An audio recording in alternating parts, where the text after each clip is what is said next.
I hope this message finds everyone in good health and spirits. Today, I bring you a story submitted to us by Asif Hossain, a 2024 HSC candidate.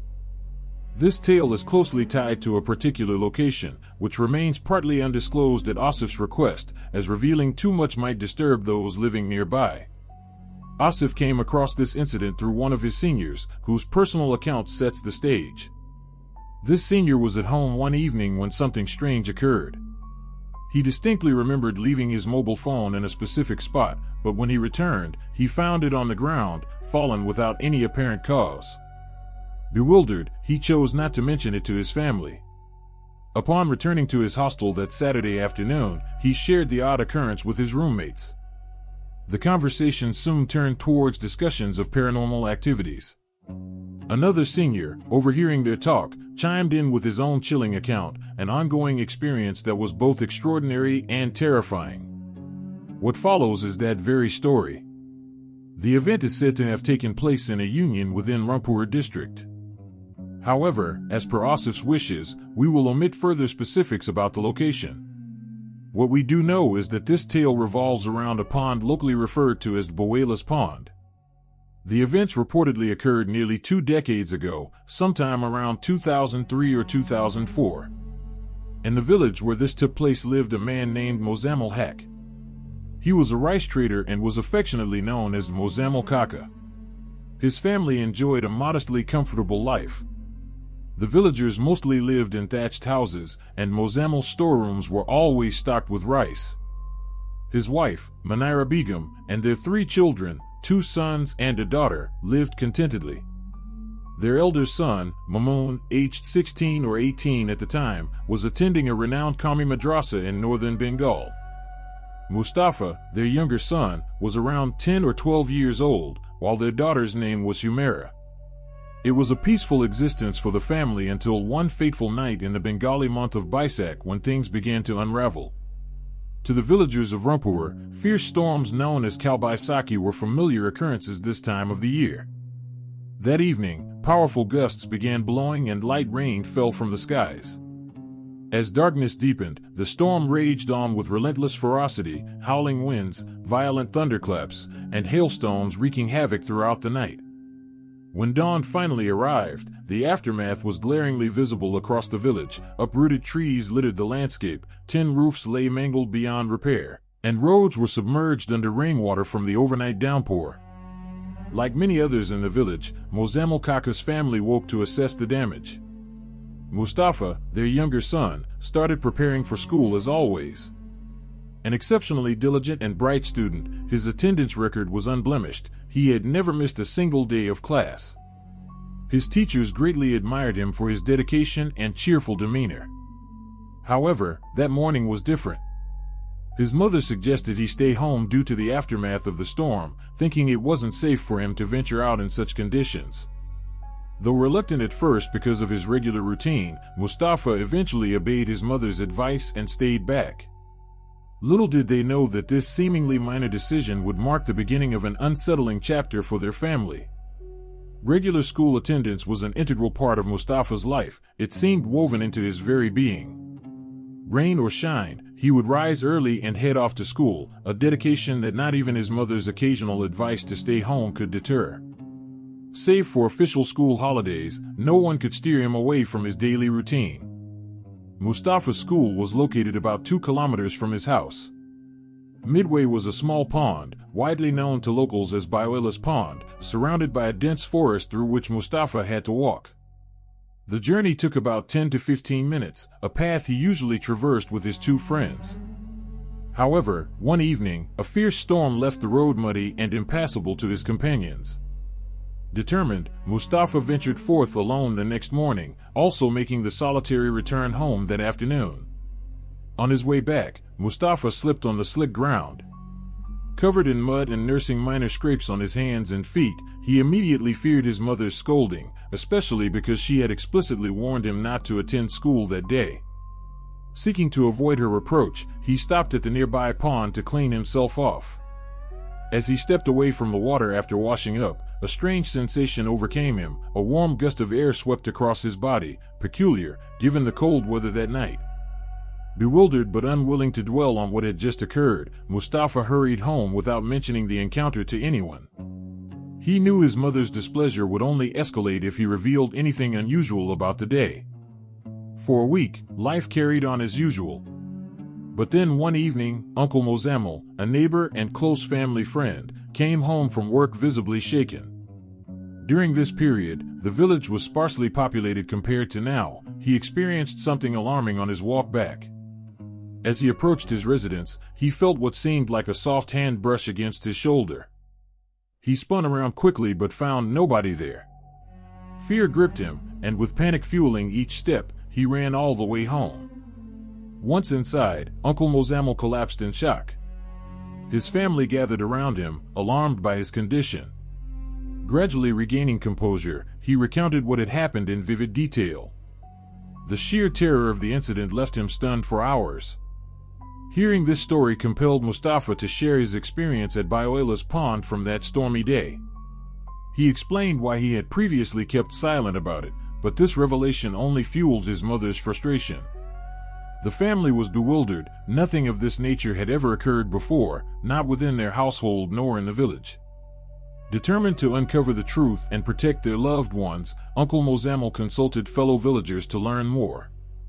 With their suggestions, he found a man identified as Pir Sahib, reputed for spiritual rituals and problem-solving. Pir Sahib arrived at the village accompanied by 2 assistants, dressed in attire that clearly marked them as people of significance in local traditions. Together, they commenced a series of practices meant to address the eerie disturbances. Pir Sahib performed elaborate rituals while his assistants examined the surroundings with care and precision. Eventually, during a coordinated ceremony involving movements referred to as Hat Chalan and Body Chalan, they unearthed 3 concealed poles from the depths of the house's corners, mysterious and deeply unsettling remnants hidden beneath the earth. Pir Sahib Mozamel asked Kaka if he knew anything about the situation, but Mozamel Kaka expressed complete ignorance. After mumbling to himself for a while, the Pir Sahib declared that some evil had struck the family, which explained the presence of poles. With the help of the Sagarts, he uprooted the poles and accepted 2,000 rupees and a mond of rice as payment. For several days, everything seemed normal until a frightening incident occurred one night. Manira Kaki and her daughter Humera were sharing a room, while Mozamel Kaki and Mustafa were in another. Around 1 or 2 in the morning, a loud noise erupted behind the house, startling everyone awake. The entire house shook with the noise. Terrified, Manira Kaki and Humera rushed to Mozamel Uncle's room, believing the sound came from behind their window. Suddenly, a strange voice echoed, repeating the same sentence 3 times, seemingly trying to scare Mozamel Uncle. "This Mozamel. Who are you calling? Where are the fools from? Call no one else." The eerie expression left the family stunned and worried about their ability to endure such terror. A neighbor, despite being far away, also heard the noise and decided to leave the village temporarily, seeking refuge with distant relatives. This harrowing experience profoundly impacted their lives, and that night's incident remains vivid in every family member's mind. Mozamel Kaka was so shaken that he couldn't talk to anyone that night. By morning, everyone was concerned, especially since Pir Sahib had assured them that all troubles were resolved. But that night's event shattered their confidence and intensified their worries. That afternoon, Mozamel Kaka went back to Pir Sahib to report the incident. The Pir Sahib initially refused to listen and asked him to return the next day. On his return visit, Pir Sahib made excuses and postponed their meeting once again. It then became clear to Mozamel Kaka that Pir Sahib was merely a hypocrite who deceived people for bakshish, rice, or money. From that evening on, things worsened. Every night brought a strange gurgling sound across the tin roof, like bricks rolling over it. Amidst these unsettling occurrences, a significant event unfolded: the return of Mamoon, Mozamel Uncle's eldest son. Unaware of the recent events, Mamoon came home one evening, sitting in the courtyard eating mudri while everyone else was out. He heard a soft humming from a corner of the yard. Annoyed, Mamoon went to investigate the source and noticed someone by a large simul tree, seemingly combing their hair. The humming originated there, too. As Mamoon cautiously approached, he wondered if this was his cousin. What unfolded next was shrouded in mystery. Was it really someone familiar or just another enigma? His name was Rumi. The incident began when he noticed a girl from behind and mistook her for his cousin, Rumi. With a teasing and apologetic tone, he called out, "Hey, Rumi, have you lost your mind? Sitting here under this tree in the evening, humming like that. Are you possessed or something?" Laughing as he teased, Mamoon Bai began walking toward the figure, convinced it was the Rumi he knew. As he got closer, he confidently approached and said, "This is definitely Rumi." The girl turned to face him. In that instant, Mamoon Bai encountered the most horrifying moment of his life, an image forever etched into his memory. It was no ordinary face. The figure before him had no nose or mouth. Instead, two unnaturally large, blood-red eyes stared back at him. Even more nightmarish was what emerged from the face, a massive black tongue-like structure, grotesquely long, stretching about 2 or 3 arms' lengths. To his utter horror, a bizarre feature resembling hair stood upright behind the figure's head. It was the same tongue-like appendage, now perched ominously above. With a guttural snort, the terrifying creature leapt into the branches of the towering shimmel tree using its immense tongue for support. Frozen in terror, Mamoon Bai's body refused to move. His instinct was to pray, but all that escaped his lips was a single desperate cry of Allahu Akbar. Before he could process what was happening, his fear overwhelmed him, and he collapsed unconscious.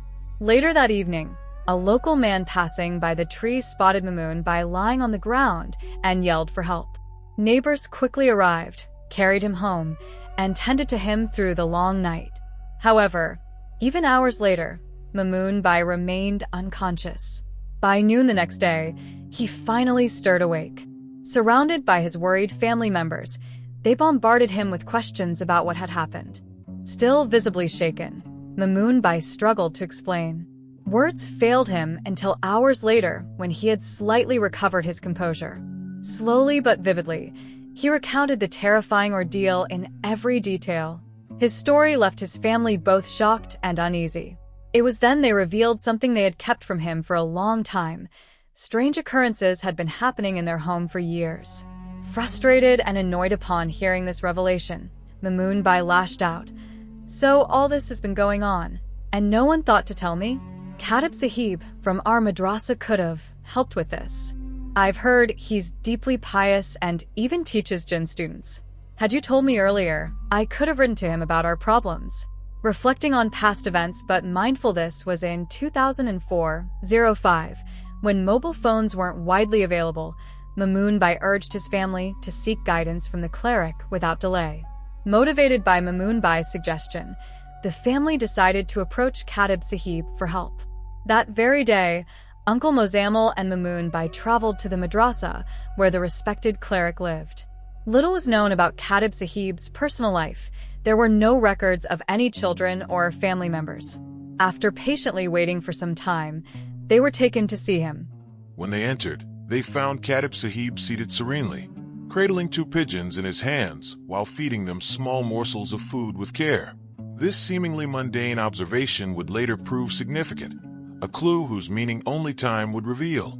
Khatib Sahib asked the group to take a seat and attentively listened to their account of the incident. After a while, he excused himself, went to his room, and closed the door.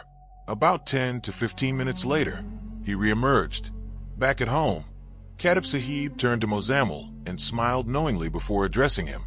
"Is your grandfather's name Ghaffar Ali Qazi?" he inquired. Mozammel's uncle was taken aback. "How do you know my grandfather's name?" he asked, puzzled. Khatib Sahib nodded thoughtfully and began to speak. "Your grandfather, Muhammad Ghaffar Ali Qazi, was an incredibly righteous and noble man. His knowledge of spiritual matters was extraordinary, beyond the understanding of most people. Not only could he officiate marriages among humans, but also among the jinns. This ability was granted to him by Allah as a special gift." He explained further that officiating a jinn wedding required someone deeply experienced and spiritually adept. Ghaffar Ali Qazi's expertise in this realm made him a highly sought-after figure, especially by the jinn community. who respected his wisdom. Occasionally, when a jinn family required assistance with a marriage ceremony, they invited him, confident in his knowledge of both human and jinn nuptial customs. One day, Ghaffar Ali Qazi was summoned by a jinn family living by a secluded pond in a forest near the village.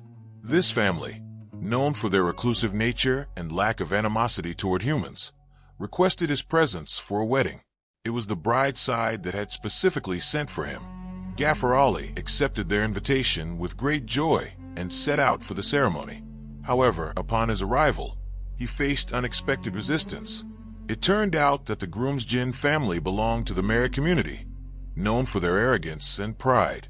They were infuriated at the thought of a human presiding over their wedding rituals and openly mocked Ghaffar Ali's involvement.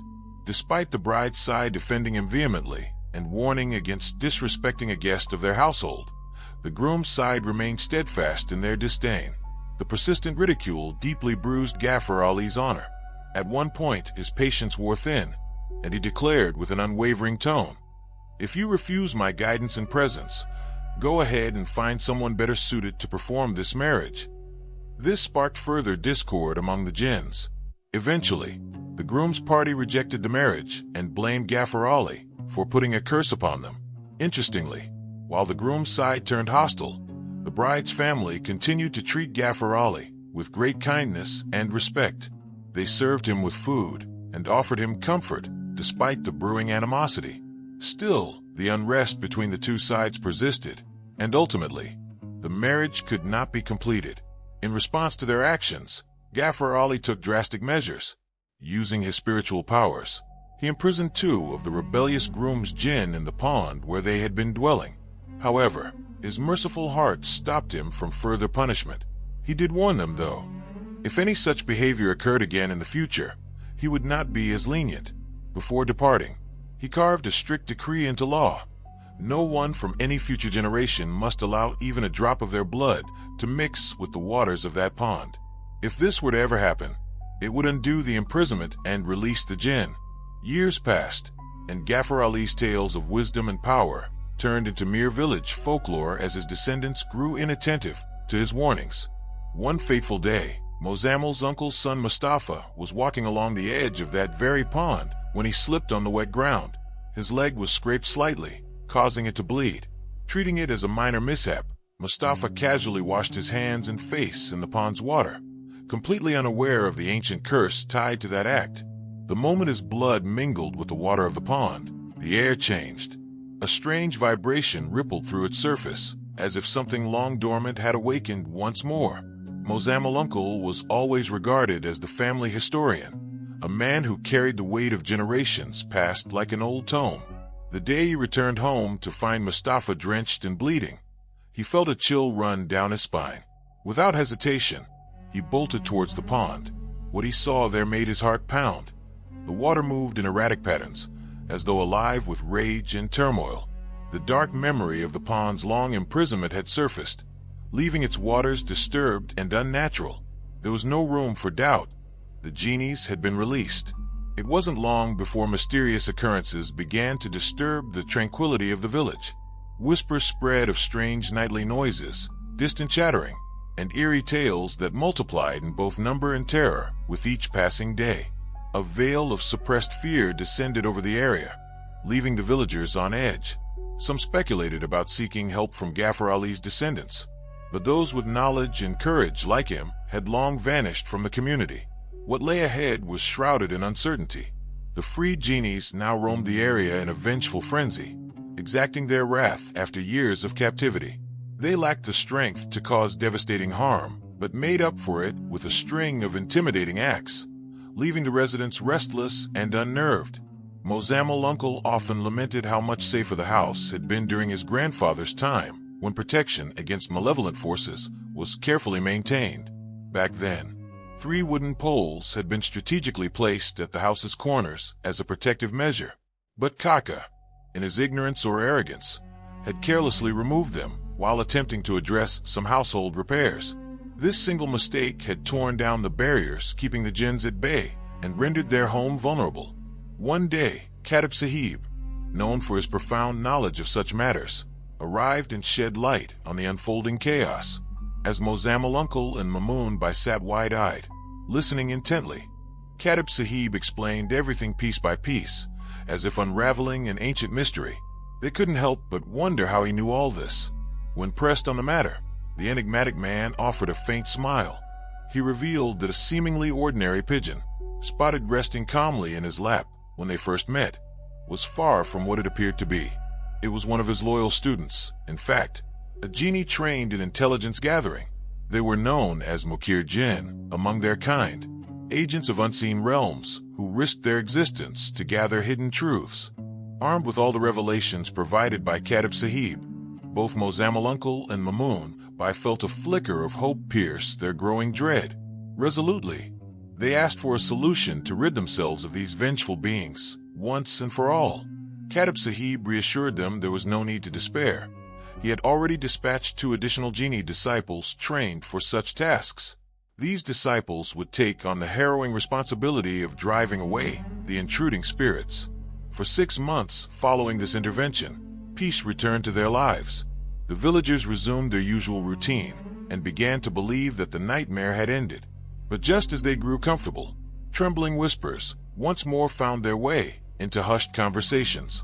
The ominous signs returned one fateful evening as dusk set its shadowy shroud upon the land. A boy named Rabbi appeared at Mozammil Uncle's doorstep right after the Maghrib call to prayer, delivering a troubling message. Rabbi claimed that Mozammil's elder sister had sent him to fetch Mamoon immediately for an urgent matter. Without hesitation or second thought, Mamoon gathered what little he needed and set out into the cooling evening, a lantern lighting his path through the encroaching night. As Mamoon walked along the desolate road, the quietude around him settled heavily. The soft glow of his lantern illuminated patches of the path ahead. Then he saw her, a burqa-clad figure standing by the roadside under a waning moonlight. His mind instantly leaped to recognition. Could it be his cousin? Hearing someone call out softly behind her veil, a voice eerily familiar, yet strangely distant, Mamoon. Mamoon, I am here. He quickened his steps toward her. Nothing felt particularly amiss at first glance, though she was unnervingly silent throughout their brief encounter so far. Assuming her aloofness was due to anger about something familial, Mamoon suppressed any inklings of oddity and tried to bridge the gap between them. But then came the revelation, sinister in its simplicity, yet enough to strike terror into Mamoon's heart. As he reached out gently to clasp what he thought was her hand, his own fingers wrapped around something large, cold alive, but not human flesh. Paralyzing dread coursed through him when he realized that before Mamoon could react, the python lunged at him with terrifying speed. One of its massive coils twisted around the other, as if preparing to strangle him. Despite his desperate efforts, Mamoon couldn't free himself or even let go of the torch he was clutching. A chilling realization struck him. This might be where it all ends. Then, out of nowhere, an otherworldly sound rang out. It resembled thunder ripping through the heavens. In an instant, darkness enveloped the area, and with a guttural, bone-chilling roar, the python vanished into the pitch-black void. Later on, Mamoon learned that 2 supernatural students, sent by Katib Sahib, had arrived to banish the snake using their mystical powers. Shaken to his core, he somehow managed to make his way home, his body cold and unsteady from the ordeal, while his mind remained a jumbled mess of fear and confusion. The next morning, the entire incident was recounted to Katib Sahib. Listening intently, he said, "I warned you before. Although jinn aren't always strong, they can lash out when provoked.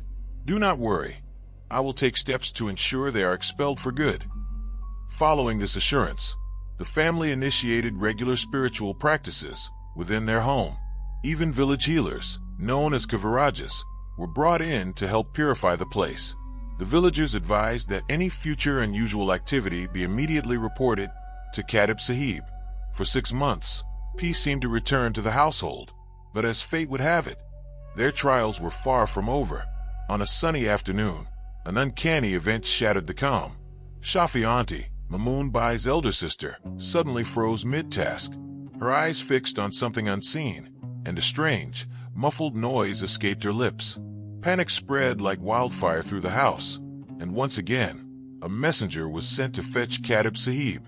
Upon arriving at their home, Katib Sahib somberly assessed the situation. "This room has long been a dwelling for a powerful group of jinn," he explained. "Due to certain barriers, they seem unable or unwilling to leave completely.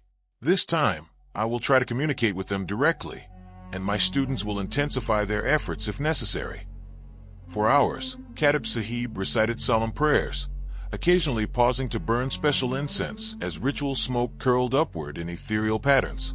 Finally, he declared that the immediate crisis had been resolved, but cautioned the family to remain vigilant and uphold their spiritual practices diligently. The household enjoyed a brief period of calm once more, yet uneasy whispers of impending doom lingered in everyone's mind.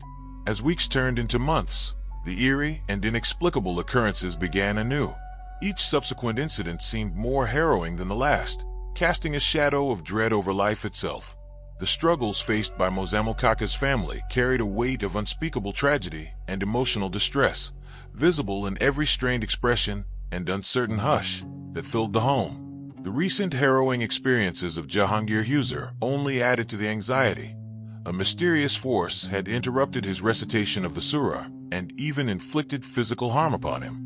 Though he received treatment for his injuries, an air of dread remained thick around him, mirroring the growing panic within the family. Matters took an even darker turn with the disappearance of Mustafa. Known for his bright mind and perfect school attendance, Mustafa's sudden vanishing left the village in shock. News of his death spread like wildfire, devastating neighbors who couldn't comprehend how such misfortune could befall a child beloved by so many. Amid this turmoil, there was a glimmer of hope. Katib Sahib returned from his pilgrimage to Umrah just as despair threatened to consume everyone entirely. However, his words offered little solace. He revealed that the problem had deepened beyond what anyone might have imagined. The ousted Jinn clan had not disappeared quietly. They had sent their most formidable allies, for mighty Marid Jinn, known for their unparalleled strength and destructive powers. The arrival of these fearsome entities marked a new chapter in this ever-unfolding nightmare. Their presence carried with it an overwhelming sense of foreboding. An invisible war seemed inevitable as whispers of vengeance filled the air. Katib Sahib, understanding the gravity of the situation, assured everyone that extraordinary measures would be taken to confront this escalating crisis. As tensions mounted and unseen battle seemed imminent, one thing became clear. This was no mere haunting. It was the prelude to a clash between seen and unseen forces that would test even the strongest of faiths. Only time will reveal how this family and their community will find a solution to the turmoil engulfing them in the midst of such an overwhelming crisis. Whether the soil will yield light once more remains uncertain. The story that unfolds is both chilling and enigmatic, one that would place any family under immense psychological strain. Modifications and clarifications have been made to enhance the narrative's focus and flow. The family in question found themselves targeted by an oppressive, otherworldly force, the Marid Jinn. Known for their executioner class, these entities are notorious for their cruelty and merciless actions. Bereft of compassion or humanity, the Marid roamed with malicious intent, particularly fixating on the male heir of the family as their prime victim. Their terrorizing acts paralyzed the family to the point where even a learned scholar, who initially resolved to help, retracted in fear after being threatened in a dream. In his vision, he was warned that his grandson's life would be forfeit should he intervene. Cornered by fear and immeasurable despair, the family sought solace in one unwavering truth. They could only rely on Allah. They turned to consistent prayers, Quranic recitations, and putting their faith entirely in divine aid. It was during one such solemn day that an elderly woman, well into her 60s, mysteriously appeared at their home. Her arrival carried an air of purpose and enigma. She requested Munira Kaki, a member of the household, to write down the names of all family members along with their father's name in Arabic. Additionally, she instructed them to wash their most cherished belongings with clean water and allow her to take the water away. Though skeptical at first, the family complied with her request. Before parting, the old woman advised them to maintain regular prayers, namaz, supplications, dua, and remembrance of Allah's zikr. She also emphasized the urgency of marrying off the unmarried girl in the family. Following her departure, A tranquil calm enveloped their household. The previously unrelenting affliction ceased, allowing them some peace for the first time in ages. Yet a profound question lingered. Who was this mysterious old woman? Speculations arose among those who knew of the incident. Some believed she might have been a divine emissary, sent by God to aid them in their hour of need. From this tale emerges a timeless lesson. When human strength falters, unwavering faith and steadfast trust in Allah can pave the way to answers that seem beyond reach. A few days after peace was restored, Humera began seeking a suitable match for Apu's marriage, as per the elderly woman's counsel. Not long after, the family was introduced to an honorable suitor, leading to the union of Humera Apu and her husband. With this new chapter, happiness gradually returned to their lives. Around the same time, Mamun Bai recovered from his affliction and resumed his studies at the madrasa. Upon learning of his return, Katib Sahib summoned Mamun Bai for a conversation.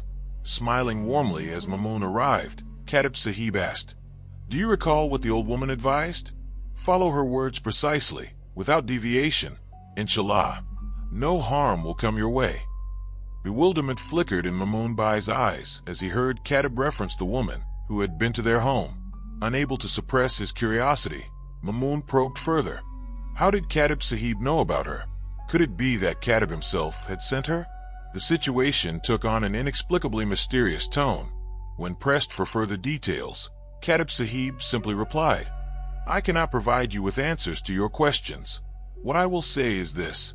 There are certain individuals whose prayers Allah never rejects. Such people are known as Mustajab al-Dawa, those whose supplications are always accepted by Allah.